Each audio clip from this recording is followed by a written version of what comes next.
আসসালামু আলাইকুম। আজকে আমি আমার ভিডিওতে মুরগি পালনের পদ্ধতি নিয়ে আলোচনা করব আপনাদের সাথে। মুরগি পালন মূলত ৩ পদ্ধতির হয়ে থাকে। আবদ্ধ, অর্ধ আবদ্ধ আর মুক্ত। মুরগি পালনের জন্য চাই সঠিক বাসস্থান, পরিচ্ছন্ন পরিবেশ এবং সুষম খাবার। সুষম খাবারের মধ্যে আবার রয়েছে চালের গুঁড়া, ভুট্টার গুঁড়া, মাছের গুঁড়া, ভিটামিন এবং এর পাশাপাশি মুরগির যেগুলো রোগ প্রতিরোধ ক্ষমতা উন্নত করার জন্য কিছু সবুজ খাবার, যেরকম ঘাস, লতাপাতা এগুলো। মুরগিকে স্বাস্থ্যবান এবং ভালো রাখার জন্য, রোগ থেকে দূরে রাখার জন্য কিছু টিকাও কিন্তু প্রদান করতে হয়। ব্রয়লার মুরগি বা লেয়ার মুরগিকেই সাধারণত ডিম এবং মাংস উৎপাদনের জন্য বাণিজ্যিকভাবে চাষ করা হয়ে থাকে। এখন আলোচনা করব মুরগি পালনের ধরন।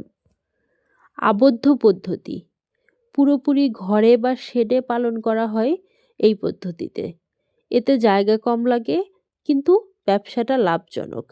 এর মধ্যে লিটার পদ্ধতি, মাচা পদ্ধতি ও খাঁচা পদ্ধতি, এই ৩ ধরনের পদ্ধতিও রয়েছে। অর্ধবদ্ধ পদ্ধতি, কিছু অংশ আবদ্ধ ও কিছু অংশ খোলা রেখে এই পদ্ধতিতে মুরগি চাষ করা হয়। মুক্ত পদ্ধতি, যেটা সাধারণত দেশি মুরগির ক্ষেত্রেই চাষ করা হয়ে থাকে। বাড়ির আশেপাশে বা খোলা জায়গায় মুরগিকে ছেড়ে রাখা হয়, সেটা নিজে নিজেই চরতে থাকে এবং স্বাধীনভাবে মুরগি বড় হতে থাকে। মুরগির বাসস্থান ও পরিবেশ, মুরগিকে রোদ, বৃষ্টি ও শিকারী প্রাণীর হাত থেকে বাঁচানোর জন্য নিরাপদ পরিবেশ এবং বাসস্থান খুব দরকার। মেঝেতে কাঠের গুঁড়া বা চালের গুঁড়া বিছিয়ে দিতে হয় মুরগির ঘরের। তাহলে মুরগির ঘরের পরিবেশটা পরিচ্ছন্ন থাকে এবং ঘরটা শুষ্ক থাকে। নতুন বাচ্চা বা বাচ্চার জন্য উষ্ণতা খুবই গুরুত্বপূর্ণ। বাচ্চাকে ভিটামিন দেওয়া, গ্লুকোজযুক্ত পানি দেওয়া খুবই গুরুত্বপূর্ণ। মুরগিকে খাবার হিসেবে চালের গুঁড়া, গমের ভুসি, ভুট্টার গুঁড়া, সয়াবিন মিলের বিভিন্ন টুকরা, চালের গুঁড়া, শামুক, সবজির খোসা, এ ধরনের উপকরণ একসাথে মিশিয়ে খাবার তৈরি করে দেওয়া যায়, বা এই উপকরণগুলোকে ভিন্ন ভিন্নভাবে আলাদা আলাদাভাবেও খাবার হিসেবে দেওয়া যায়। মুরগির খাবার সবসময় শুকনো ও পরিষ্কার রাখতে হবে, যাতে ছত্রাক আক্রমণ করতে না পারে।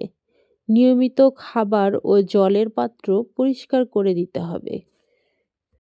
মুরগি পালনের ক্ষেত্রে বিশ্বস্ত উৎস থেকে সুস্থ বাচ্চা সংগ্রহণ করা ভালো এবং এই বাচ্চাকে নিয়মিত টিকাদান করতে হয়।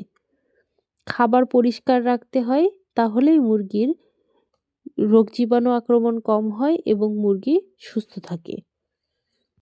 সাধারণত মাংসের জন্য ব্রয়লার এবং ডিমের জন্য লেয়ার মুরগি পালন করা হয়ে থাকে। ব্রয়লার এবং লেয়ার মুরগি পালনের ক্ষেত্রে আপনি যদি ভালো খাবার দিয়ে, ভালো বাসস্থান দিয়ে পালন করেন, তাহলে এই মুরগির মাংস খুবই পুষ্টিকর। কিন্তু কিছু কিছু অসাধু ব্যবসায়ীরা আছে, যারা মুরগিকে অতিরিক্ত মোটাতাজাকরণ কিছু ঔষধ খাওয়ায় এবং অল্প দিনে মুরগিকে মোটাতাজাকরণ ঔষধের মাধ্যমে ফুলিয়ে ফেলে। এই মুরগিগুলো স্বাস্থ্যের জন্য ভীষণভাবে ক্ষতিকর। সাধারণত ব্রয়লার এবং লেয়ার ২ মুরগিকে একই ধরনেরই খাবার প্রদান করা হয়। অনেকেই বলে থাকেন, মুরগি পালন করে কি লাভবান হওয়া যায়? হ্যাঁ, মুরগি পালন করে লাভবান হওয়া যায়। যদি আপনি সঠিকভাবে পরিচর্যা করে মুরগি পালন করতে পারেন, তাহলে আপনি মুরগি থেকে বছরে অনেকটা লাভ করতে পারবেন। যেহেতু মুরগিগুলোকে খুব ছোট বাচ্চা নিয়ে আসা হয় এবং সেটাকে খাইয়ে কয়েক মাস পালার পরে বিক্রির উপযুক্ত হয়, তাই আপনার বাচ্চা যদি অকালে না মৃত্যু ঘটে, তাহলে মুরগি পালনে লাভ হয়। সাধারণত ব্রয়লার এবং লেয়ার এই ২ জাতের মুরগিকে একই খাবার দিয়ে পালন করা হয়। সাধারণত লেয়ার মুরগি ৫০০ গ্রাম সাইজের হলেই বিক্রি করা যায়।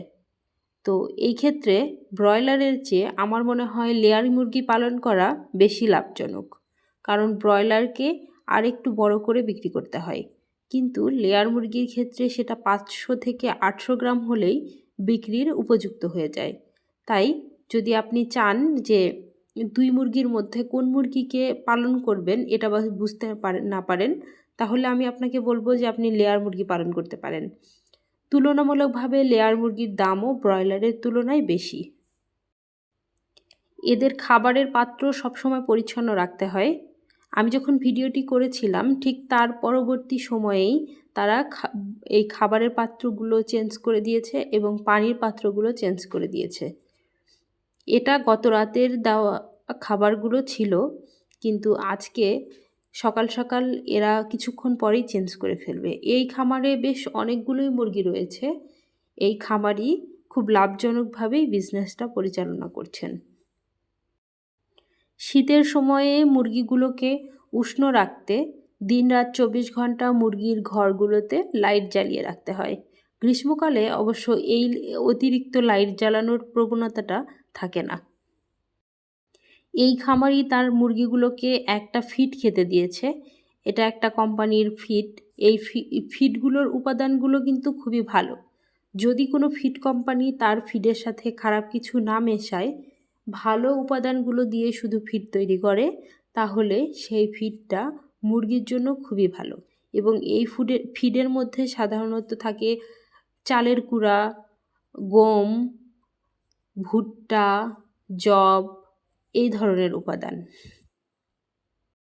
এই যে মুরগির ঘরের মেঝে দেখতে পাচ্ছেন, এই মেঝেকে সবসময় পরিচ্ছন্ন রাখতে হয় এবং এই মেঝেটাকে শুকনো এবং পরিচ্ছন্ন রাখলে মুরগির মৃত্যু হওয়ার চান্স কম থাকে শীতের সময়। আর এই মেঝেটা যদি অপরিচ্ছন্ন হয়, এই লিটারটা যদি অপরিষ্কার হয়, তাহলে মুরগির বিভিন্ন রকমের রোগবালাই তৈরি হয় এবং বিভিন্ন রকম জটিল সমস্যার মধ্যে পড়তে হয়।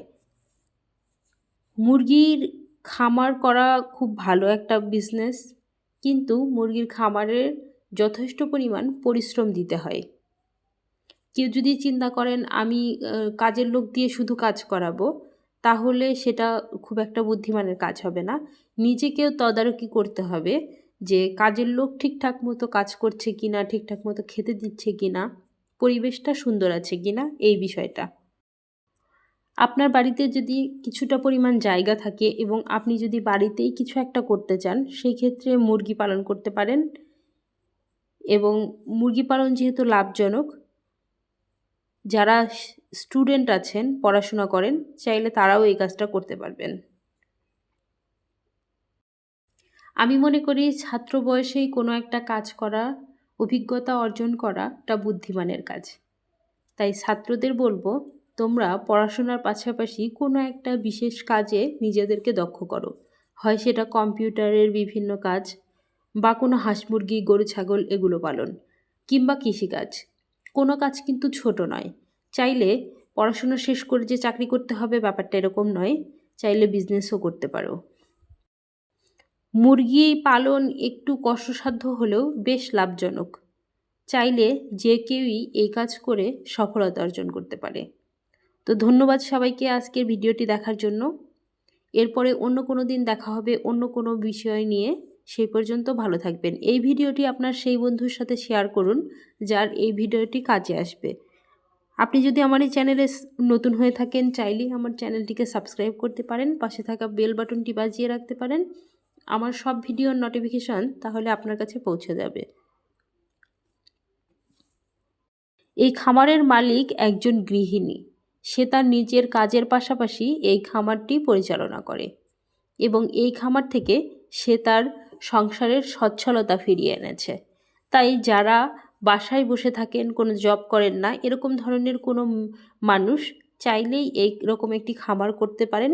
আপনার যদি জায়গা কম থাকে তাহলে ছোট আকারে করতে পারেন, জায়গা বেশি থাকলে একটু বড় আকারে করতে পারেন, করে আপনি স্বাবলম্বী হতে পারবেন। পশুপালন কিন্তু খুব ভালো একটি কাজ, এটা কিন্তু কোনোভাবেই অসম্মানের নয়।